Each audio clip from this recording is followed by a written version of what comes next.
जय माता दी। जय मां कामाख्या। कामाख्ये वरदे देवी नीलभर्तवासिनी तम देवी जगत माता योनि मुद्रे नमस्तुते। कामाख्ये काम संपन्ने कामेश्वरी हर प्रिय काम नाम देहि में नित्यम कामेश्वरी नमस्तुते।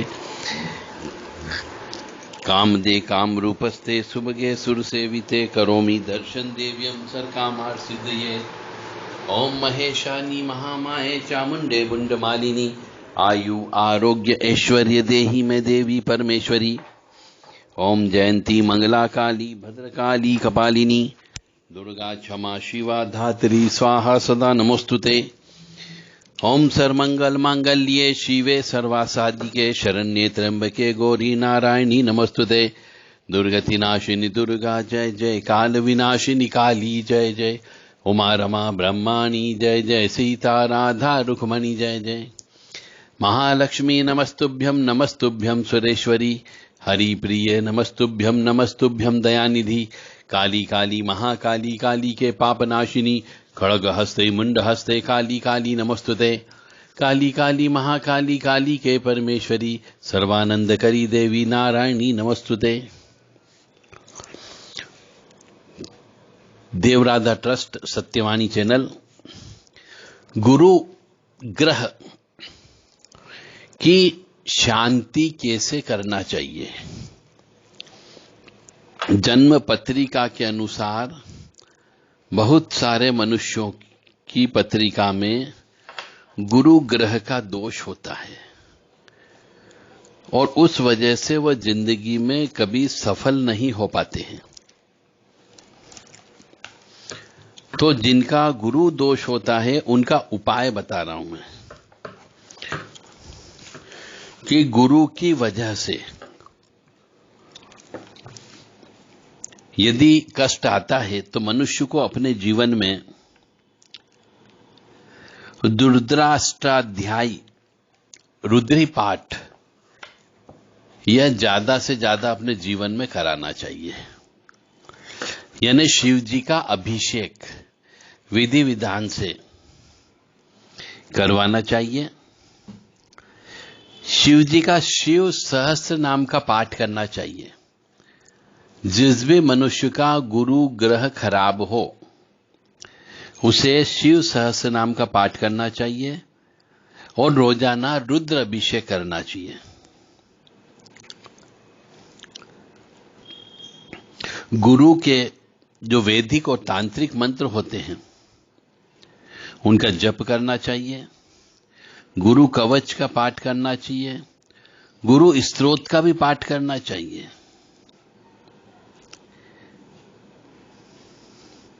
और जिसको गुरु दोष होता है उस मनुष्य को अपने जीवन में जितनी जल्दी हो सके गुरु बना लेना चाहिए। क्योंकि गुरु का पूजन करने से गुरु जी का ध्यान करने से भौतिक और अभौतिक दोनों प्रकार के जो कष्ट होते हैं उनसे काफी कुछ हद तक मुक्तियां मिल जाती है।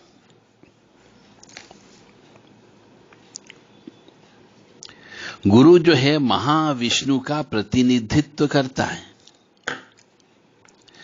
तो मनुष्य को पुरुष सूक्त का जप करना चाहिए। यानी अब ये सबसे सीखना पड़ेगी उसको मनुष्य को। जिसका गुरु खराब होता है उसे रुद्राष्टाध्यायी पढ़ना सीख लेना चाहिए। शिव सहस्त्र नाम का पाठ स्वयं करना चाहिए और पुरुष सूक्त यह भी पाठ करते हुए आना चाहिए। पुरुष सूक्त का हवन भी करना चाहिए और सुदर्शन होम भी करना चाहिए। सुदर्शन होम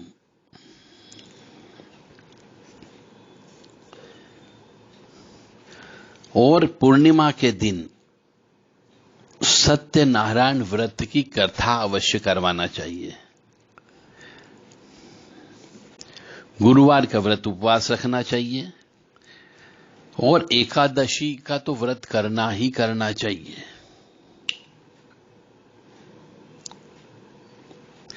और यदि गुरु दूषित हो पाप ग्रह की वजह से, गुरु की वजह से संतान बाधा में उत्पत्ति होती है, तो शत चंडी यज्ञ करवाना चाहिए या फिर हरिवंश पुराण का पाठ कराना चाहिए और संतान गोपाल मंत्र जो होता है उसका अनुष्ठान करना चाहिए। यदि आपका गुरु खराब है, खराब फल देता है गुरु, तो आपने कभी इन सब चीजों का उपाय ही नहीं किया। जब आपका गुरु खराब है, गुरु नीच का बैठा हुआ है, गुरु शत्रु राशि में बैठा हुआ है, या फिर गुरु दूषित है, गुरु राहु के साथ बैठा हुआ है, या फिर गुरु मंगल ग्रह के साथ बैठा हुआ है, गुरु क्रूर और पाप ग्रह के साथ बैठ गया है, तो दूषित हो गया। तो आपको इन सब चीजों में से आपने अभी तक क्या किया? कुछ नहीं किया। तो गुरु आपको अच्छा फल कैसे देगा? आपकी जेब से दान निकलता नहीं है, आप धार्मिक कार्य का आयोजन कराते नहीं हो, मंदिर में जाते हो तो खाली हाथ चले जाते हो, कहीं भंडारा हो रहा तो फ्री का खाना खा के आ जाते हो, तो गुरु दोष तो और बढ़ गया। गुरु दोष होने की वजह से लड़कियों का विवाह नहीं होता है,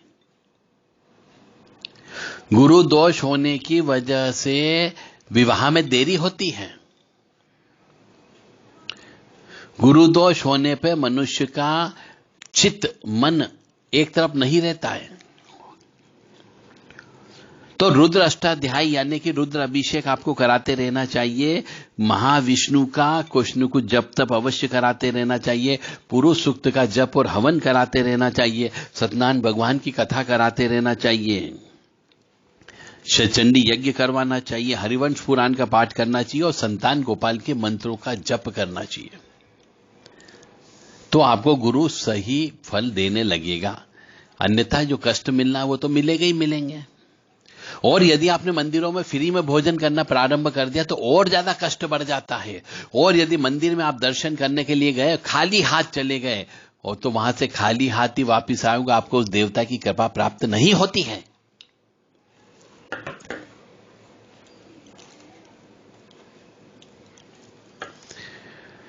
इसलिए जिसको गुरु दोष हो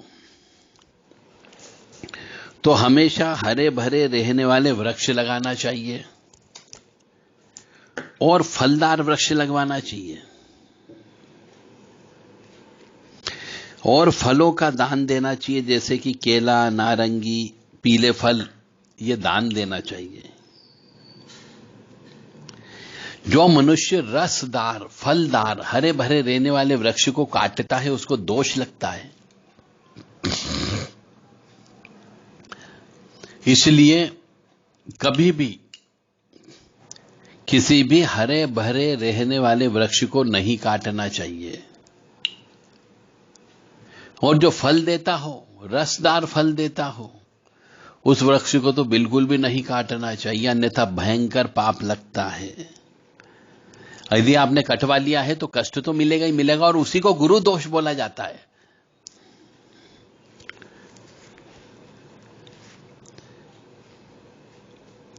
पंचम भाव में यदि शनि गुरु एक साथ बैठ जाए तो बहुत अनिष्ट होता है। ऐसे में वट वृक्ष की पूजा करना चाहिए, यानी वट वृक्ष की परिक्रमा करना चाहिए।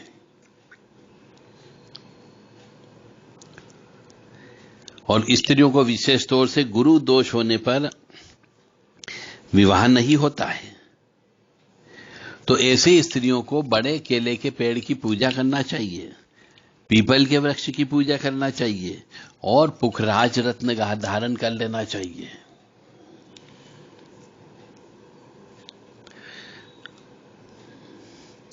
यदि गुरु को बलवान करना हो तो गुरु यंत्र भी धारण कर लेना चाहिए या पूजा पाठ करना चाहिए। चमेली के पुष्प लेकर के उन्हें जल में विसर्जन करना चाहिए। पीले कनेर के पुष्प लेकर के गुरु प्रतिमा के ऊपर चढ़ाना चाहिए। गुरुवार का हमेशा व्रत उपवास रखना ही रखना चाहिए। और गुरुवार के दिन अपनी सामर्थ्य के अनुसार स्वर्ण का दान अवश्य करना चाहिए।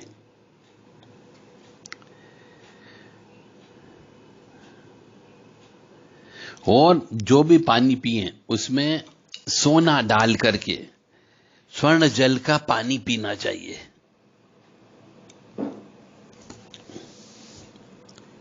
और पीले वस्त्रों को किसी सौभाग्यवती स्त्री को दान देना चाहिए।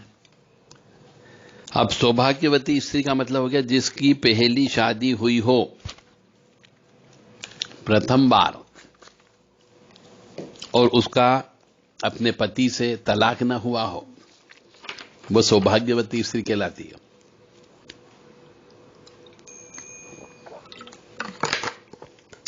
ऐसी स्त्री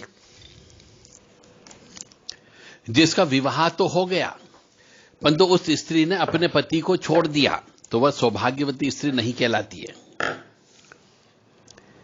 या ऐसी स्त्री जिसने पति के साथ विवाह हो गया, पहला विवाह होने के बाद में पति से छोड़ दिया, तलाक ले लिया और दूसरा विवाह करके दूसरे पति के साथ में रहती हो, तो ऐसी स्त्री सौभाग्यवती स्त्री नहीं कहलाती है। ऐसी स्त्री जिसका पहले विवाह हुआ, जिसकी पति की मृत्यु हो गई, तो उसको विधवा होने के बाद उसने दूसरा विवाह किया, तो ऐसी स्त्री भी सौभाग्यवती स्त्री नहीं कहलाती है। ऐसी स्त्रियों को दान नहीं दिया जाता है। ऐसी स्त्रियों को गुरु का दान नहीं देते हैं, क्योंकि वो सौभाग्यवती स्त्री नहीं कहलाती है। और जो स्त्री अपने पति को गाली देती हो, जो स्त्री अपने पति पर हाथ उठाती, जो स्त्री अपने पति को अपना दोस्त मानती हो, नाम से लेकर के बुलाती हो, ऐसी स्त्री भी सौभाग्यवती स्त्री नहीं कहला जाती। और जिसको गुरु दोष होता है उसे स्वर्ण जल से स्नान करना चाहिए, पानी में स्वर्ण डाल करके उस पानी से स्नान करना चाहिए। और रोजाना गुरु की होरा आती है, उस होरा में निर्जल रहना चाहिए, जल नहीं पीना चाहिए। अब ये होरा जो होता है एक तरीके का चक्र होता है, चार्ट होता है, समय होता है। यदि किसी को ये चीजें सीखना हो ज्योतिष की, तो देवराधा ट्रस्ट से संपर्क कर सकते हैं। ज्योतिष कैसे सीखें, शनि राहु केतु का पूर्व जन्म से क्या संबंध होता है, शनि आराधना कैसे करें, नवग्रह शांति कैसे करें, इन सब के ऊपर भी किताबें लिखी हैं। जिस किसी भी धर्म प्रेमी बंधुओं को ये धर्म की रसमयी किताबें चाहिए, देवराधा ट्रस्ट से संपर्क कर सकता है। 9893128047, 7649862712, ये 2 व्हाट्सएप नंबर है, इन पे आप संपर्क करें। अपना पूरा पता भेजते हुए संदेश के माध्यम से उचित दक्षिणा प्राप्त होने पर आपको किताबें प्रदान की जाएगी।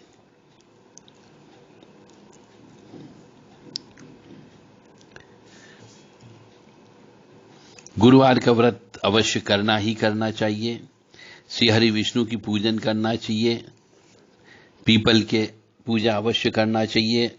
रोजाना श्री विष्णु भगवान को नमस्कार करना चाहिए, उनका पाठ करना चाहिए। हल्दी की गठान पीले रंग के धागे में बांध करके अपनी दाई पूजा पर बांधना चाहिए पुरुष को। चांदी की कटोरी में केसर हल्दी मिलाकर के रख ले और रोजाना उसका तिलक मस्तिष्क पे और नाभि पे लगाना चाहिए। शुद्ध सोना धारण करना चाहिए।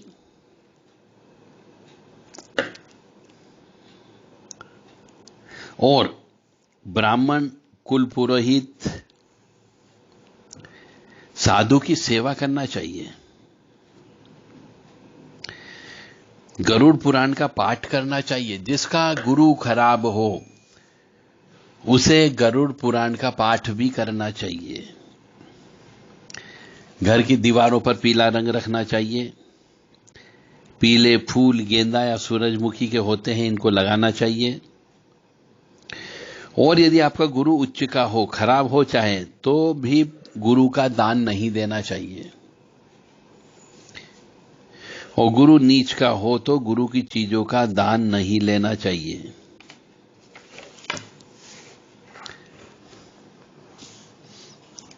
और गुरु की शांति के लिए सफेद सरसों, दमयंती के पुष्प, मुलेठी, मालती के पुष्प, इन सबको मिला करके उबाल करके 9 गुरुवार तक इनका स्नान करना चाहिए पानी से।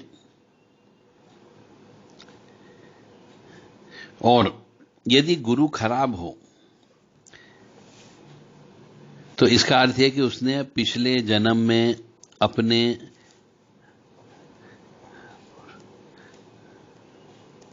फलदार वृक्षों को कटाया है। उस व्यक्ति ने कुल देवता, कुल गुरु और अपने आदरणीय व्यक्तियों का अपमान किया है, जिसके कारण संतान सुख प्राप्त नहीं होता है। ऐसे मनुष्य को वैदिक मंत्रों का जप करना चाहिए, हवन करवाना चाहिए और कम से कम 1.25 लाख जप करना चाहिए। गुरु लोगों की सेवा करें। हरिवंश पुराण के अनुसार पितरों की तिथि, श्राद्ध, यज्ञ करना चाहिए। जिसका गुरु खराब हो उसे हरिवंश पुराण का भी पाठ करना चाहिए और श्राद्ध कर्म अवश्य करवाना चाहिए। प्रत्येक गुरुवार को पीपल की 7 परिक्रमा अवश्य करना चाहिए। और प्रति गुरुवार विष्णु जी के मंदिर में जाकर के पीला झंडा लगा दें, पीले पुष्प चढ़ा दें, पीली मिठाई चढ़ा दें, तो गुरु दोष से काफी कुछ हद तक आपको अच्छा फल प्राप्त हो सकता है। अब आपकी इच्छा कि इन सब चीजों में से आप कौन सी चीज का पालन कर सकते हो या नहीं कर सकते हो। मेरा धर्म था आपको बताना कि यदि आपका गुरु खराब हो, गुरु नीच का हो, गुरु बलहीन हो, गुरु अष्टम भाव में बैठा हुआ हो, या गुरु राहु के साथ या मंगल के साथ, पापी ग्रह के साथ में बैठा हुआ हो, तो बलहीन हो जाता है। तो जो उपाय बताए हैं, ये उपाय आप करेंगे, ऐसी मैं उम्मीद करता हूं। क्योंकि ज्ञान नहीं है तब तक तो कोई बात नहीं है, परंतु यदि आपको ज्ञान मिल गया और फिर भी यदि आप उपाय नहीं करते हैं तो कष्ट और ज्यादा प्राप्त होता है। मैंने अपना धर्म निभा दिया आपको ज्ञान देकर के। अब आपकी जिम्मेदारी है कि इस ज्ञान को आप प्राप्त करें और जीवन में प्रयोग करके सुखी हो जाएं।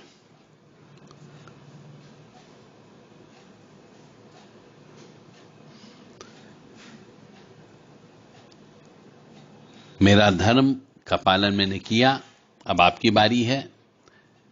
ईश्वर ने आपको बुद्धि दी है, ज्ञान दिया है, दिल दिमाग भी दिया है, आपको स्वच्छ स्वस्थ भी पैदा किया है।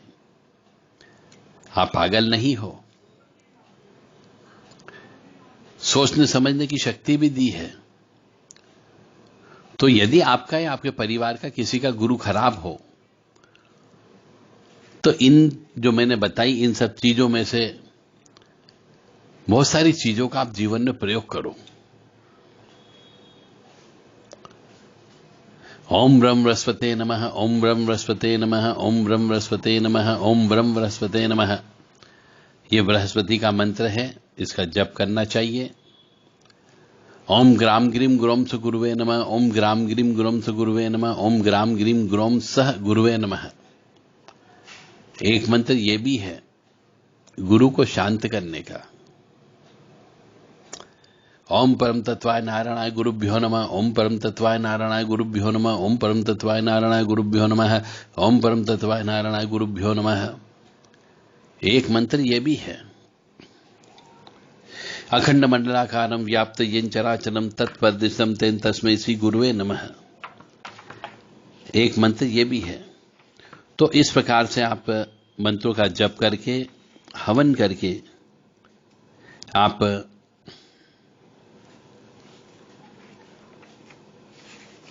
गुरु महाराज की शांति कर सकते हो और गुरु को प्रसन्न कर सकते हो।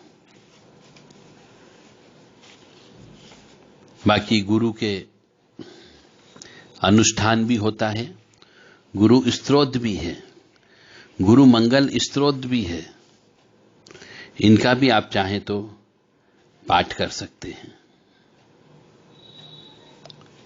गुरु गायत्री मंत्र भी है, ओम अंगिरो जाताय विद्महे वाचस्पते धीमहि तन्नो गुरु प्रचोदयात्। तो इस प्रकार से कलयुग में गुरु महाराज की शांति के लिए जितना मंत्र की संख्या उसमें लिखी है उससे 4 गुना जप करना चाहिए। और ज्यादा अच्छा होगा कि आप 1 लाख गुरु महाराज के जप करें, ताकि आपको गुरु महाराज की कृपा अच्छे से प्राप्त हो सके। ओम परम तत्वाय नारायण गुरुभ्यो नमः। ओम परम तत्वाय नारायण गुरुभ्यो नमः। ओम परम तत्वाय नारायण गुरुभ्यो नमः। ओम परम तत्वाय नारायण गुरुभ्यो नमः। ओम परम तत्वाय नारायण गुरुभ्यो नमः। ओम परम तत्वाय नारायण गुरुभ्यो नमः। ओम परम तत्वाय नारायण गुरुभ्यो नमः। ओम रम रस्वते नमः। ओम रम रस्वते नमः। ओम रम रस्वते नमः। ओम रम रस्वते नमः। ओम रम रस्वते नमः। ओम रम रस्वते नमः। ओम रम रस्वते नमः। ओम रम रस्वते नमः। ओम रम रस्वते नमः। ओम रम रस्वते नमः। ओम रम रस्वते नमः। ओम रम रस्वते नमः। ओम रम रस्वते नमः। ओम रम रस्वते नमः। ओम रम रस्वते नमः। ओम रम रस्वते नमः। इस प्रकार से मंत्रों का जप करके, दशांश हवन करके शांति अवश्य प्राप्त करें और अपनी मेहनत की कमाई का 10% हिस्सा ईश्वर के कार्यों में अवश्य लगाएं। मेहनत की कमाई का 10% हिस्सा धर्म कर्म के कार्य के लिए अवश्य लगाएं, ताकि गुरु दोष आपको उत्पन्न न हो। जय माता दी, जय मां कामाख्या।